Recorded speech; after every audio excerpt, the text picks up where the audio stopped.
ಸ್ನೇಹಿತರೆ ನಮಸ್ಕಾರ. ಬೆಂಗಳೂರು ಒಂದು ಬೃಹತ್ ನಗರ. ನಮ್ಮ ಭಾರತ ದೇಶದಲ್ಲಿ ಬೆಂಗಳೂರಿಗೆ ತನ್ನದೇ ಆದ ವಿಶೇಷ ಸ್ಥಾನಮಾನವಿದೆ. ವೇಗವಾಗಿ ಬೆಳೆಯುತ್ತಿರುವ ನಗರಗಳ ಪಟ್ಟಿಯಲ್ಲಿ ಬೆಂಗಳೂರು ಮುಂಚೂಣಿಯಲ್ಲಿದೆ. ಬೆಂಗಳೂರು ನಗರದ ಸಂಪೂರ್ಣ ವಿಸ್ತೀರ್ಣ ಸರಿಸುಮಾರು 2200 ಚದರ ಕಿಲೋಮೀಟರ್ಗಳಷ್ಟಿವೆ. ಸೆಪ್ಟೆಂಬರ್ 30, 2023 ವೇಳೆಗೆ ಬೆಂಗಳೂರಿನಲ್ಲಿ ಸರಾಸರಿ 1,12,00,000ಗಳಷ್ಟು ವಾಹನಗಳ ಸಂಖ್ಯೆ ಬೆಳೆಯುತ್ತಾ ಬಂದಿದೆ. ನಮ್ಮ ಕರ್ನಾಟಕದ ರಾಜಧಾನಿಯಾಗಿರುವ ಬೆಂಗಳೂರಿನಲ್ಲಿ ಹೊರ ರಾಜ್ಯದಿಂದ ದೊಡ್ಡ ಮಟ್ಟದಲ್ಲಿ ವಾಹನಗಳ ಸಂಚಾರ ದಟ್ಟಣೆಯಿಂದ ದಿನನಿತ್ಯ ಟ್ರಾಫಿಕ್ ಸಮಸ್ಯೆಯಿಂದ ಹೊರಬರಲು ಹೆಣಗಾಡಬೇಕಾದ ಸಮಸ್ಯೆ ಇದೆ.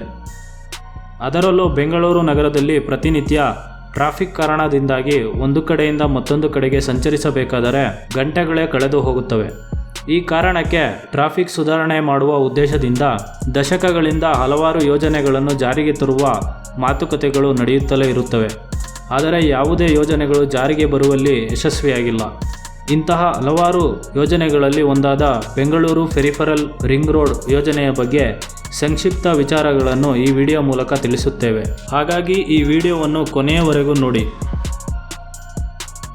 ಈ ಯೋಜನೆಯ ಬಗ್ಗೆ ಮೊದಲು 2005-06ರಲ್ಲಿ ಸರ್ಕಾರ ತನ್ನ ಪ್ರಸ್ತಾವನೆಯನ್ನು ಹೊರಡಿಸಿತು. 2006 ಮತ್ತು 2010ರ ನಡುವೆ ಹಲವಾರು ಭೂ ಮಾಲೀಕರು ಭೂ ಸ್ವಾಧೀನ ಪ್ರಕ್ರಿಯೆಯನ್ನು ನಿಲ್ಲಿಸಲು ನ್ಯಾಯಾಲಯಗಳನ್ನು ಸಂಪರ್ಕಿಸಿದರು. ವಿಳಂಬದಿಂದಾಗಿ 2011ರಲ್ಲಿ ಹೈಕೋರ್ಟ್ ಯೋಜನೆಯನ್ನು ರದ್ದುಗೊಳಿಸಿತು.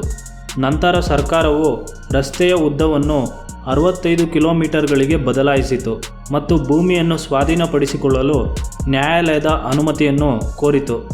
ಯೋಜನೆಗೆ 2014ರಲ್ಲಿ ಪರಿಸರ ಅನುಮತಿ ದೊರೆತಿದ್ದು 2015ರಲ್ಲಿ ನಗರಾಭಿವೃದ್ಧಿ ಇಲಾಖೆ ಅನುಮೋದನೆ ನೀಡಿತ್ತು. ಇದೀಗ ಸುಪ್ರೀಂ ಕೋರ್ಟ್ ಆಸ್ತಿ ಸ್ವಾಧೀನಕ್ಕೆ ಒಪ್ಪಿಗೆ ನೀಡಿರುವುದರಿಂದ ಯೋಜನೆಗೆ ಮರುಜೀವ ಬಂದಿದೆ. ಹೆಚ್ಚುವರಿಯಾಗಿ 65 ಕಿಲೋಮೀಟರ್ಗಳ ರಸ್ತೆಯ ಮೂಲ ಉದ್ದವನ್ನು 73.5 ಕಿಲೋಮೀಟರ್ಗಳಿಗೆ ಹೆಚ್ಚಿಸಲಾಗಿದೆ. ಇದರಿಂದಾಗಿ ಇದನ್ನು ನೈಸ್ ರಸ್ತೆ ಎಂದು ಕರೆಯಲ್ಪಡುವ BMICP ಎಕ್ಸ್ಪ್ರೆಸ್ ವೇಗೆ ಸಂಪರ್ಕಿಸಬಹುದು. ಜಪಾನ್ ಇಂಟರ್ನ್ಯಾಷನಲ್ ಕೋಆಪರೇಷನ್ ಏಜೆನ್ಸಿ ಅಂದರೆ JICA ಅನ್ನು ಈ ಉಪಕ್ರಮಕ್ಕೆ ಧನ ಸಹಾಯ ಮಾಡಲು ಕರೆ ನೀಡಲಾಯಿತು. ಯೋಜನೆಯ ಆರಂಭಿಕ ವೆಚ್ಚ ಅಂದಾಜು 3 ಬಿಲಿಯನ್ ಆಗಿತ್ತು. ಆದರೆ ನಂತರ ಇದು 21,000 ಶತಕೋಟಿಗೆ ಏರಿಕೆಯಾಗಿದೆ.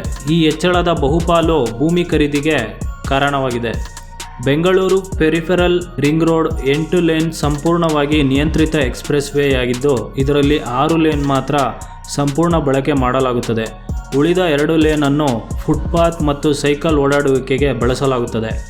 ಈ ರೋಡ್ನ ಸಂಪೂರ್ಣ ಉದ್ದ 74 ಕಿಲೋಮೀಟರ್ನಷ್ಟಿದೆ. ಈ ರಿಂಗ್ ರೋಡ್ ಬೆಂಗಳೂರು ಪಶ್ಚಿಮದಿಂದ ಅಂದರೆ ತುಮಕೂರು ರೋಡಿಂದ ಪ್ರಾರಂಭವಾಗಿ Ballari road, old Madras road, Hosur ರೋಡ್ಗೆ ಮುಕ್ತಾಯವಾಗಲಿದೆ. ಸುಮಾರು 67 ಊರುಗಳನ್ನು ದಾಟಿ ಹೋಗಬೇಕಾಗುತ್ತದೆ. ಬನ್ನಿ ಯಾವ ಊರಿನ ಮೂಲಕ ಹಾದು ಹೋಗುತ್ತದೆ ನೋಡೋಣ.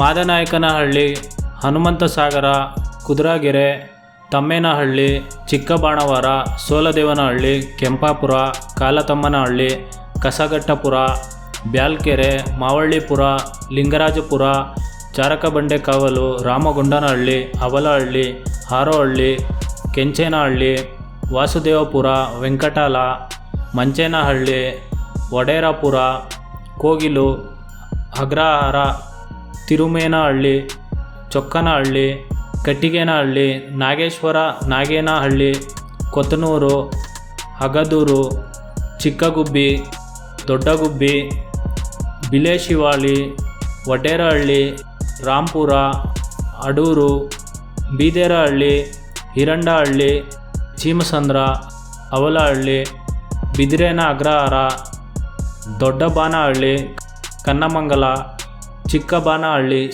ಸೀಗೆಹಳ್ಳಿ, ಕುಂಬೇನ ಅಗ್ರಹಾರ, ಕಾಡುಗೋಡಿ, ಚನ್ನಸಂದ್ರ, ಕಾನೇಕಾದಾಯ, ಬೆಳಂದೂರು, ಅಮ್ಮನಿಕೆರೆ, ಹೊಳೆಪುರ, ಸೋರಹುಣಸೆ, ವರ್ತೂರು, ಗುಂಜೂರು, ಕಾಚಮಾರನಹಳ್ಳಿ, ಸೂಳಕುಂಟೆ, ಕೊಡತಿ, ಚೊಕ್ಕಸಂದ್ರ, ಅವಲಹಳ್ಳಿ, ಗಟ್ಟಿಹಳ್ಳಿ, ಹುಸ್ಕೂರು, ಗುಳಿಮಂಗಳ, ಚಿಕ್ಕನಾಗಮಂಗಲ, ಸಿಂಗೇನ ಅಗ್ರಹಾರ, ಕಮ್ಮಸಂದ್ರ, ಹೆಬ್ಬಗೋಡಿ ಇವಿಷ್ಟು ಹಳ್ಳಿಗಳ ಮೂಲಕ ಬೆಂಗಳೂರು ಪೆರಿಫೆರಲ್ ರಿಂಗ್ ರೋಡ್ ಹಾದು ಹೋಗುತ್ತದೆ. ಇದಲ್ಲದೆ ಇದನ್ನು ಅಸ್ತಿತ್ವದಲ್ಲಿರುವ ಬೆಂಗಳೂರು ಮೈಸೂರು ಇನ್ಫ್ರಾಸ್ಟ್ರಕ್ಚರ್ ಕಾರಿಡಾರ್ನೊಂದಿಗೆ ಸಂಪರ್ಕಿಸಲು ಇದನ್ನು ಸಾಮಾನ್ಯವಾಗಿ ನೈಸ್ ರಸ್ತೆ ಎಂದು ಕರೆಯಲಾಗುತ್ತದೆ. ಫೆರಿಫೆರಲ್ ರಿಂಗ್ ರಸ್ತೆಯ ಪ್ರಾರಂಭ ಮತ್ತು ಅಂತ್ಯದ ಬಿಂದುಗಳಲ್ಲಿ ಸಂಪರ್ಕವನ್ನು ಒದಗಿಸಲಾಗುತ್ತದೆ.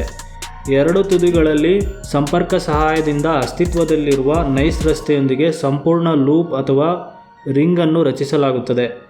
ಇದರಲ್ಲಿ ನೈಸ್ ರಸ್ತೆಯ 51 ಕಿಲೋಮೀಟರ್ ಮತ್ತು ಫೆರಿಫೆರಲ್ ರಿಂಗ್ ರಸ್ತೆಯ 65 ಕಿಲೋಮೀಟರ್ ಉದ್ದ ಒಟ್ಟಾರೆ 116 ಕಿಲೋಮೀಟರ್ಗಳ ರಿಂಗ್ ರೋಡ್ ರಚನೆಗೆ ಕಾರಣವಾಗುತ್ತದೆ.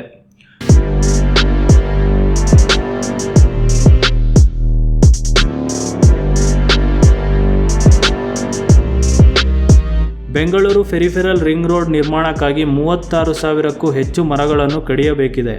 ಬೆಂಗಳೂರು ಅಭಿವೃದ್ಧಿ ಪ್ರಾಧಿಕಾರ BDA ಪರಿಹಾರದ ತೋಟವಾಗಿ ಒಟ್ಟು 3,38,380 ಸಂಖ್ಯೆಯ ಮರಗಳನ್ನು ನೆಡಲು ಪ್ರಸ್ತಾಪಿಸಿದೆ. ಬೆಂಗಳೂರು ಫೆರಿಫೆರಲ್ ರಿಂಗ್ ರೋಡ್ 4 ರಾಷ್ಟ್ರೀಯ ಹೆದ್ದಾರಿಗಳು ಮತ್ತು 5 ರಾಜ್ಯ ಹೆದ್ದಾರಿಗಳನ್ನು ಅಡ್ಡ ಹಾಯುತ್ತದೆ ಮತ್ತು ಈ ಬೆಂಗಳೂರು ಫೆರಿಫೆರಲ್ ರಿಂಗ್ ರೋಡ್ ರಾಷ್ಟ್ರೀಯ ಮತ್ತು ರಾಜ್ಯ ಹೆದ್ದಾರಿಗಳಿಂದ ಭಾರೀ ಸಂಚಾರಕ್ಕೆ ಬೈಪಾಸ್ ಆಗಿ ಕಾರ್ಯನಿರ್ವಹಿಸುತ್ತದೆ. 5 ಫ್ಲೈ ಓವರ್ಗಳು, 4 ಅಂಡರ್ ಪಾಸ್ಗಳು, 3 ರೈಲ್ವೆ ಓವರ್ ಬ್ರಿಡ್ಜ್ಗಳು, 2 railway under bridge, 21 vehicle under pass, 3 ವಾಹನ ಮೇಲ್ಸೇತುವೆ, 69 ಬಾಕ್ಸ್ ಕಲ್ವರ್ಟ್ಗಳು, 4 ಚಿಕ್ಕ ಸೇತುವೆಗಳು ನಿರ್ಮಿಸಲಾಗುವುದು. ಇದರ ಜೊತೆಗೆ CCTV ಕ್ಯಾಮೆರಾಗಳು, ತುರ್ತು ಕರೆ ಬೂತ್ಗಳು, ಇಂಧನ ಕೇಂದ್ರಗಳು ಇತ್ಯಾದಿಗಳನ್ನು ಸಹ ಆವರ್ತಕ ಸ್ಥಳಗಳಲ್ಲಿ ಸ್ಥಾಪಿಸಲಾಗುವುದು. ಹೆಚ್ಚುವರಿಯಾಗಿ ಬೆಂಗಳೂರು ಫೆರಿಫೆರಲ್ ರಿಂಗ್ ರೋಡ್ನ 6 ಸ್ಥಳಗಳಲ್ಲಿ ಏರ್ ಆಂಬ್ಯುಲೆನ್ಸ್ ಸೌಲಭ್ಯಕ್ಕಾಗಿ ಹೆಲಿಪ್ಯಾಡ್ಗಳನ್ನು ನಿರ್ವಹಿಸಲಾಗುವುದು ಮತ್ತು ಆಯಾ ಕಟ್ಟಿನ ಸ್ಥಳಗಳಲ್ಲಿ ಎಲೆಕ್ಟ್ರಿಕ್ ವೆಹಿಕಲ್ ಚಾರ್ಜಿಂಗ್ ಸ್ಟೇಷನ್ಗಳನ್ನು ಸಹ ಸ್ಥಾಪಿಸಲಾಗುತ್ತದೆ. ರಾಷ್ಟ್ರೀಯ ಹೆದ್ದಾರಿಗಳು ಮತ್ತು ರಾಜ್ಯ ಹೆದ್ದಾರಿಗಳೊಂದಿಗೆ ಆಯ್ದ ಕ್ರಾಸಿಂಗ್ಗಳಲ್ಲಿ ಕ್ಲೋವರ್ ಲೀಫ್ ಮಾದರಿಯ ಇಂಟರ್ಚೇಂಜ್ಗಳನ್ನು ಅಭಿವೃದ್ಧಿಪಡಿಸಲಾಗುತ್ತದೆ.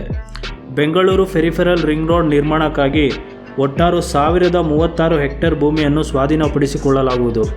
ಕೆಲವು ವರದಿಗಳ ಪ್ರಕಾರ ಫೆರಿಫೆರಲ್ ರಿಂಗ್ ರೋಡ್ಗಾಗಿ ಭೂಸ್ವಾಧೀನ ಕಾರ್ಯಕ್ಕೆ ಸುಮಾರು 9,318 ಕೋಟಿ ವೆಚ್ಚವಾಗಲಿದೆ ಎಂದು ಅಂದಾಜಿಸಲಾಗಿದೆ.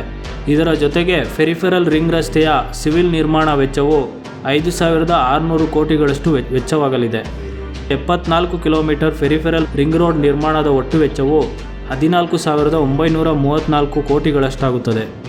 ಫೆರಿಫೆರಲ್ ರಿಂಗ್ ರೋಡ್ ಉದ್ದಕ್ಕೂ ಇರುವ ಎಲ್ಲ ಸರ್ಕಾರಿ ಸ್ವಾಮ್ಯದ ಭೂಮಿಯನ್ನು ಖಾಸಗಿ ಸಂಸ್ಥೆಗಳಿಗೆ ಮಾರಾಟ ಮಾಡಲು ರಾಜ್ಯ ಸರ್ಕಾರವು 16 ವರ್ಷಗಳ ಹಳೆಯ ಯೋಜನೆಯನ್ನು ಪುನಶ್ಚೇತನಗೊಳಿಸಲು ಹಣವನ್ನು ಸಂಗ್ರಹಿಸಲು ಪರಿಗಣಿಸುತ್ತಿದೆ. ಯೋಜನೆಯನ್ನು ರಿಯಾಲಿಟಿ ಮಾಡಲು ಸರ್ಕಾರವು ಬೆಂಗಳೂರು ಫೆರಿಫೆರಲ್ ರಿಂಗ್ ರೋಡ್ನ ಸುತ್ತಮುತ್ತಲಿನ ಮತ್ತು ನಗರದಲ್ಲಿ ಮಾರಾಟ ಮಾಡಬಹುದಾದ ಭೂಮಿಯನ್ನು ಸರ್ವೆ ಮಾಡುವ ಪ್ರಕ್ರಿಯೆಯನ್ನು ಆರಂಭಿಸಿದೆ. 16 ವರ್ಷಗಳ ನಂತರವೂ ಯೋಜನೆಯ ಸ್ಥಿತಿ ಹಾಗೆಯೇ ಇದೆ. ಇದೇ ನ್ಯಾಯಯುತ ಪರಿಹಾರದ ಹಕ್ಕು ಕಾಯ್ದೆಯಡಿ ಭೂಮಿ ಸ್ವಾಧೀನಪಡಿಸಿಕೊಳ್ಳಲು ಸರ್ಕಾರಕ್ಕೆ 15,000 ಕೋಟಿ ರೂಪಾಯಿಗಳ ಅಗತ್ಯವಿದೆ. ಸರ್ಕಾರ ಇದನ್ನು ಹೊಂದಿಸಲು ಇನ್ನೂ ಹೆಣಗಾಡುತ್ತಿದೆ. ಈ ಯೋಜನೆಗೆ Japan inter national cooperation agency 6,000 ಕೋಟಿ ರೂಪಾಯಿ ಧನಸಹಾಯ ನೀಡಲು ಒಪ್ಪಿಗೆ ನೀಡಿದೆ ಎಂದು BDA ಅಧಿಕಾರಿಗಳು ತಿಳಿಸಿದ್ದಾರೆ. ಆದರೆ ಇದನ್ನು ಭೂ ಸ್ವಾಧೀನಕ್ಕೆ ಬಳಸಿಕೊಳ್ಳುವಂತಿಲ್ಲ. 2016ರಲ್ಲಿ ಕೇಂದ್ರ ಸರ್ಕಾರಕ್ಕೆ ಹಣ ಮತ್ತು ಪಾಲುದಾರಿಕೆ ನೀಡುವಂತೆ ಮನವಿ ಮಾಡಲಾಗಿತ್ತಾದರೂ ಅದು ಕಾರ್ಯರೂಪಕ್ಕೆ ಬರುವಲ್ಲಿ ಮುಂದಿನ ದಿನಗಳಲ್ಲಿ ಮತ್ತೆ ಟೆಂಡರ್ ಕರೆಯಲು ಸರ್ಕಾರ ಚಿಂತನೆ ನಡೆಸಿದೆ ಎಂದು BDA ಅಧಿಕಾರಿಗಳು ತಿಳಿಸಿದ್ದಾರೆ. ಯೋಜನೆಗೆ ಹಣಕಾಸಿನ ಅಂತಿಮ ಪರಿಹಾರ ಖಚಿತವಾದ ನಂತರ ಮುಂದಿನ ನಿರ್ಧಾರ ಕೈಗೊಳ್ಳಲಾಗುತ್ತದೆ. ಇದು ಕಳೆದ 28 ವರ್ಷಗಳಿಂದ ಜಾರಿಗೆ ಬರಲು ಸಾಧ್ಯವಾಗದೆ ಹಾಗೆ ಉಳಿದಿರುವ ಬೆಂಗಳೂರು ಫೆರಿಫೆರಲ್ ರಿಂಗ್ ರೋಡ್ನ ಸಂಪೂರ್ಣ ಮಾಹಿತಿ. ಈ ವಿಡಿಯೋ ಇಷ್ಟವಾಗಿದ್ದಲ್ಲಿ ಲೈಕ್, ಶೇರ್ ಹಾಗೂ ನಮ್ಮ ಚಾನಲನ್ನು ತಪ್ಪದೇ ಸಬ್ಸ್ಕ್ರೈಬ್ ಮಾಡಿ.